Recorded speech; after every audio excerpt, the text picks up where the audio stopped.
you're all able to make it tonight. We have a very exciting program, and we have a lot of wonderful candidates. There comes a time when we know and we see that there's an opportunity for us to really have a wonderful impact in helping a tremendous candidate. CRA has endorsed him, and we want to do everything we can to assist him, and he's going to let us know which ways he can do that. And with that, let us welcome Kirk Jorgensen, running for Congress. I'm running against Carl DeMaio, and everybody knows Carl. He's the 900-pound gorilla from the GOP. He ran for mayor and lost. That's his claim to fame. And I'm not here to badmouth Carl DeMaio. My family voted for him for mayor. My parents wrote him checks. I'm not here to badmouth Carl. But Congress is not about pensions and potholes. Congress is for big boys. Congress is for adult discussions about foreign policy, national defense, fiscal reform, and our Constitution. Everything else is noise. Everything else is a shiny object that people chase after during campaign season to get checks and votes. And so those are the four things that I really like to talk about, because I think that's the best impact that I can have on day one in Congress. And although I'm about as conservative as they come, I was in the room when I was 9 years old. I stood 40 feet away from Ronald Reagan on election night when he took the phone call and accepted the results from Jimmy Carter. So you can't question my Republican credentials. My parents were delegates for Barry Goldwater. I come from a solid Republican family. But you will never hear me refer to President Obama as Obama. Look, I disagree with everything the man is doing and everything that he wants to do. But we need to begin to become more respectful. We need to be less divisive in politics. We need to be willing to argue facts and not use 8-second sound bites and name-calling in order to motivate our base. Our kids are watching. Our grandkids are watching. And although as frustrated and as angry as we are, we need to realize that the kids are watching us, and we don't want them growing up 20 years from now thinking that it's okay to badmouth the president or to get angry at government. Folks, we are all upset and angry. And the best way that we can do that is to look for men and women that carry our principles and our values, send them to Congress, and let them speak on our behalf. Folks, it is a very important district. The 52nd is like no other. And I know we're in a different district here, but the 52nd is what's known as a swing district. And only 7 districts this year are actually considered toss-up. There are 7 districts of the 435 that both political parties are going to throw everything they have at to see if they can set the stage for 2016. And our campaign has something to prove. I've never run for office before. My wife and I have never even had a yard sign. I'm a combat veteran, a former Marine Corps officer. I'm also a CIA officer. If elected, I would be the only CIA officer serving in Congress. The largest intelligence apparatus in the history of the world, and nobody knows how to drive the car. The fact that our Fourth Amendment doesn't seem to mean very much to these men and women in Washington, D.C. today should bother everyone. Not just the Tea Party, not just the CRA. It should bother the progressives as much as the conservatives. That's what I'm trying to do for the 52nd. I know not many people here are from the 52nd, but I'm here to tell you, and unfortunately you don't get the robocalls. You don't realize that Philip Rivers called 200,000 people last week and said he endorsed Kirk Jorgensen.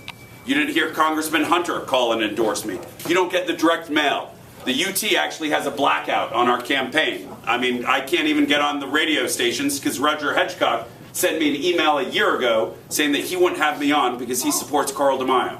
Now, we've raised issues with and that's okay. Roger can have his pick. But folks, the airwaves he's using don't belong to him. They belong to us. And the government's pretty clear that you have to have equal playing time. So this morning I was on with Mike Slater. I appreciated that opportunity. I don't know if anybody heard me.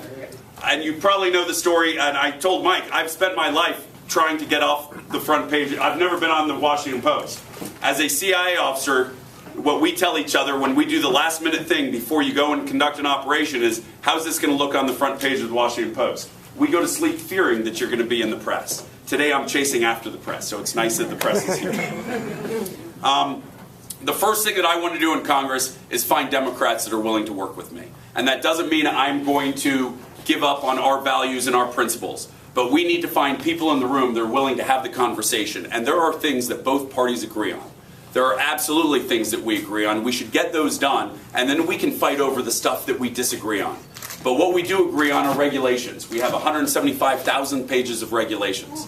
And a lot of those regulations have nothing to do with safety of the environment. So let's get rid of those. Let's start by getting rid of those every day and allow businesses to be able to plan and take risks and understand if they hire an employee, this is how much it's going to cost. We agree that we want people to have health care, but the Affordable Care Act has actually done just the opposite. Nobody's health care went down, and actually our access to doctors has decreased, not increased. So we need to repeal the Affordable Care Act and do away with it.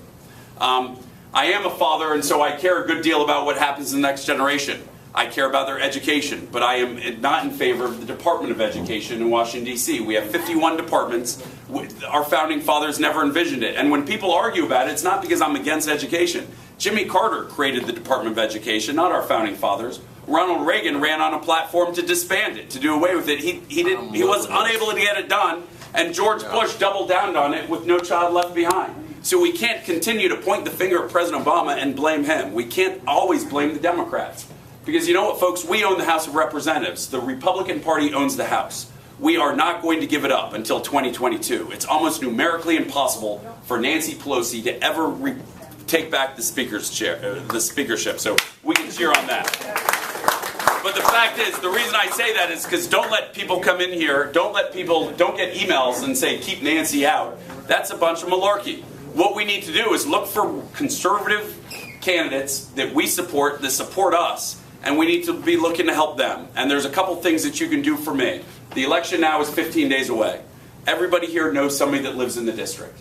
I would ask you to please call 3 people when you get home tonight or tomorrow. Call and let them know. Ask them to look at our website, demandresponsibleleadership.com. Let them know that you heard me speak. If you'd like to get involved, we've got 400 volunteers on the campaign team today, and they're not political people. We even have Democrats that walk on the team, and the reason they're on the team is because I'm a combat veteran. Combat veterans make up 12% of the 52nd District. I've taken a term limit pledge, and these guys are hardened Democrats. I disagree with them about a lot of stuff, but they love our country too, and they're not very happy with the way Washington is going either, so they're willing to take a chance, and for the first time in their lives, they're going to vote for a Republican. But I'd ask you, if you'd like to walk, we are prepared to walk with you. I spent the day walking in Rancho Bernardo today, and I stopped at every house with a Carl DeMaio sign. I knocked on the door, and it takes me about 5 minutes to take Carl's sign out and put mine in. Unfortunately, there's only one of me, but we are willing to train and equip you. And I know walking can be tough on a lot of us, but if you would be interested, we also have a telephonic army.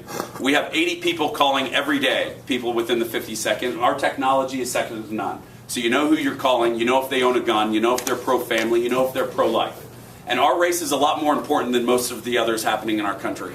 Because Carl DeMaio isn't just running as a Republican candidate, he's running to change the Republican Party. And when we give up on life, when our party decides that life is no longer something that we want on the platform, then Washington, D.C. is giving up on life. Because if the Republicans don't stand up for the unborn or for the elderly, then who is? And it's essentially, if we don't stand up for family values, who will? And I know those are social issues that people don't like to talk about because it makes us feel squeamish. But our country is about a lot more than fiscal conservative. Our party is about a lot more than fiscal conservative ideals. Because if you show me a fiscal conservative social liberal, I'll tell you found a unicorn. They do not exist. The Hunter family has endorsed me. Former Congressman Hunter, he threw a big event for me about 2 weeks ago. He invited a lot of people. He's behind me. And nothing was more awkward than me standing in between 2 Hunters talking about term limits. Former Congressman Hunter was able to do it. He was able to do it for 26 years, and he came out the same man he was before he went in. And that, I don't think, look, we're all human. I don't think I could do that. And so therefore I took a term limit pledge because I'm protecting myself and my family as much as the voters of the 52nd. A year ago, I drove home from Petco Park at Little League Day. That's when the little leaguers, my 8-year-old, got to walk around the baseball field. And I told him after 2 months of doing an exploratory phase of the campaign that we made the decision, I'm going to run for Congress.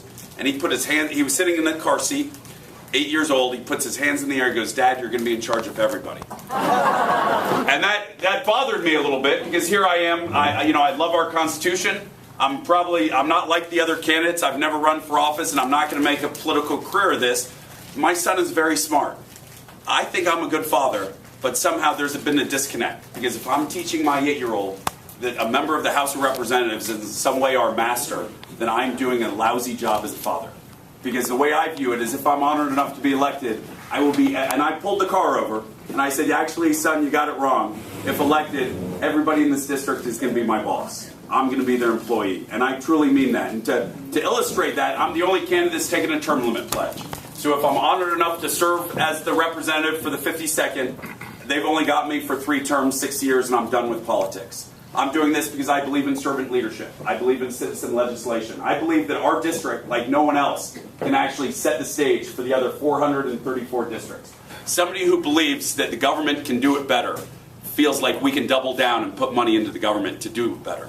And we see that in school today with AB 1266. We realize that we've just jumped the shark. The fact that kids are allowed to choose their gender identity, and this is a state issue, but it should bother all parents. It should bother all of us. So again, if you'd like to get involved by walking, if you want to get involved by calling, but what I would ask you to do, and I'm going to stick around to show respect to the other good candidates, and we've all come a long way to meet you. I'm also going to be here after the meeting to answer any questions and to provide you ways that you can help our campaign. I'm not here tonight asking for money. We are short. We do need to raise probably about $6,000 or $7,000 more. That's all we need. But I'm not here to ask for money. I'm here to recruit for volunteers. If you'd like to get involved, we're ready to arm you.